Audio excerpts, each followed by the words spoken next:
स्नेहा का सपना था कि उसे कोई बहुत ज्यादा समझदार और स्मार्ट पढ़ा लिखा लड़का मिले। लेकिन कहते हैं ना, जो भाग्य में होता है होता वही है। देख, मैं साफ कह रही हूँ, लड़की के बाप के पास भर भर के पैसा है। अरे एक बार लड़की ने तुझे पसंद कर लिया तो समझ के पैसे की तो नदियाँ भर जाएंगी, लेकिन फिर भी तेरी प्यास नहीं बुझेगी बेटा। अरे माँ, फ्रिज में मैंने 2 बोतल पानी की रखी है, और कैसे प्यास बुझेगी। अरे 5वीं फेल, मैं बात कर रही हूँ पैसों की प्यास की। तू गवाह नहीं समझेगा इस बात को। बस तुझसे लोगों की नौकरी करवा लो। वो क्या है ना आशीष की माँ, वो सीधा है, और जिसे तू लोगों की नौकरी बोल रही है ना, वो आशीष का प्यार है अपने लोगों के लिए, जिनसे वो प्यार करता है या जिनसे जुड़ा हुआ है वो। अरे जमाना नहीं रहा वो। अरे आज की डेट में तो ना बेटा माँ का है, ना ही पति पत्नी का। कैसी बात कर रही है माँ? चाहे दुनिया यहाँ की वहाँ क्यों ना हो जाए, मैं आपके बिना नहीं रह सकता। ना ही मैं आपको कभी धोखा दे सकता हूँ। अरे हाँ, ठीक है ठीक है। देख, लड़की को पढ़ा लिखा लड़का चाहिए, तो वहाँ चुप रहना। जबान खोलेगा तो पता चल जाएगा कि 5वीं पास है। अरे तो पढ़ा देती ना आगे। माना सौतेली माँ हो, लेकिन दहेज की लालच तो अपने बेटे जैसी ही रख रही हो। पापा ऐसा मत बोलिए ना माँ को, वो मेरी माँ है, मैं उनसे बहुत प्यार करता हूँ। अच्छा अच्छा बेटा, कुछ नहीं कहता, बस तैयार हो जा, चलते हैं और देखते हैं कि कौन है लड़की और क्या चाहती है। सभी मिलकर लड़की देखने जाते हैं, जहाँ स्नेहा आशीष को देखकर ही इम्प्रेस हो जाती है। वाह, कितना हैंडसम है, काश इससे मेरी शादी हो जाती, लेकिन पता नहीं कितना पढ़ा लिखा है। स्नेहा, लड़का बहुत अच्छा है, बेचारी की माँ दूसरी है, लेकिन देख रही है ना, हीरा भी इतना चमकीला नहीं होगा जितना कि ये। स्नेहा को समझ नहीं आता कि वो क्या करे। वो आशीष से मिलती है, उसकी सादगी, उसकी बातें उसे भा जाती है। मैंने नहीं सोचा था कि इतना पढ़ा लिखा लड़का मुझे मिलेगा। मैं शादी करने के लिए तैयार हूँ। और फिर स्नेहा और आशीष की शादी हो जाती है।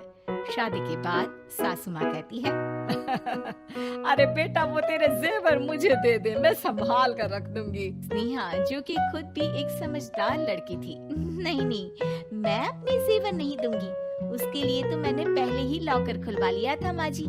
ये मेरी कुछ आर्टिफिशियल ज्वेलरी है, इसे रख लीजिए। वैसे मेरी अलमारी में जगह नहीं है ना। सास बेचारी नई नई बहू से क्या उलझती। सुनिए जी, मैंने आपके लिए खाना और नाश्ता बना दिया है, ऑफिस कब जाना है? कौन से ऑफिस में? मैं तो घर का सारा काम करता हूँ। हाँ? क्या बात कर रहे हैं? इतना पढ़ लिख कर आप घर का काम क्यों करते हैं? कितना पढ़ लिख कर?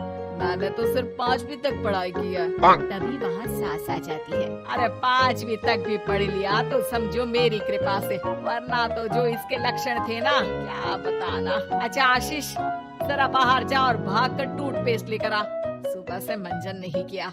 और हाँ, फिर जाकर दुकान की सफाई कर देना, तेरा छोटा भाई दुकान पर जाने को तैयार हो रहा है। स्नेहा ये सब सुनकर हैरान रह जाती है। वो सोचती है कि आखिर उससे क्या गलती हो गई जो उसके साथ ऐसा हुआ। आशीष स्नेहा के पास जाता है। सुनो, तुमको तो मैंने पहली मुलाकात में ही बताया था कि। स्नेहा आशीष की बात ही नहीं सुनना चाहती है। वो जोर से चिल्लाती है, चुप रहो बिल्कुल, गंवार कहीं के।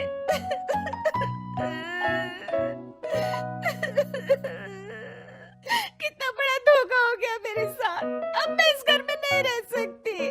प्लीज ऐसी बात मत करो, मेरी पत्नी हो तुम, जैसे बोलोगी मैं वैसा करूँगा। मैं कोशिश करूँगा बाहर जाकर कोई काम ढूंढ लूं, पर प्लीज मत जाओ। चुप रहो गंवार कहीं के, मैं तुम्हारे जैसी की बीवी हो ही नहीं सकती। आशीष स्नेहा को लाख समझाने की कोशिश करता है, लेकिन वो अपने मायके चली जाती है। माँ चलिए ना, स्नेहा को मना कर लेकर आते हैं। अरे जाओ, मनाने जाए मेरी जूती, इतना घमंड जैसे कलेक्टर हो कहीं की महारानी। अरे मैं तो तुझे कहूँगी कि तू भी भूल जा, हमने नहीं भगाया, खुद ही तो गई है। माँ वो बीवी है मेरी, मैं प्यार करता हूँ उससे, मैं जा रहा हूँ उसे लेने। वहीं स्नेहा के घर पर, माँ वो तो कुछ काम ही नहीं करता, घर का नौकर है, 5वीं पास, मैं नहीं रह सकती ऐसे आदमी के साथ माँ। बेटा वो लड़का बहुत अच्छा है, उसकी तारीफ मैंने हर किसी से सुनी है। तेरा पति है, अब तक एक गलत माँ के साथ रह रहा था, तू संवारेगी तो संवर जाएगा। तभी वहाँ आशीष आ जाता है। मुझे माफ कर दो स्नेहा, पर प्लीज मुझे छोड़कर मत जाओ। मेरी माँ के जाने के बाद मुझे तुम्ही से सारी उम्मीद है। तुम जैसा कहोगी मैं करूँगा, पर प्लीज मेरे साथ रहो।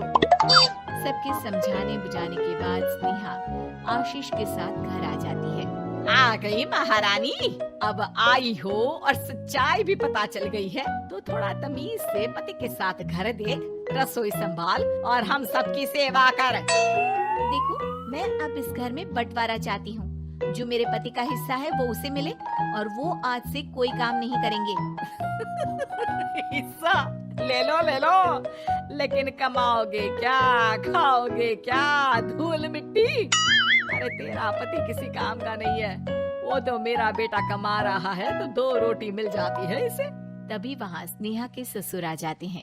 मैंने एक बंद फैक्ट्री को पहले ही आशीष के नाम कर दिया है और घर के 2 तल्ले में 1 तल्ला ले लो। मैं तो आशीष के पास रहूंगा, वकील थोड़ी देर में आता ही होगा।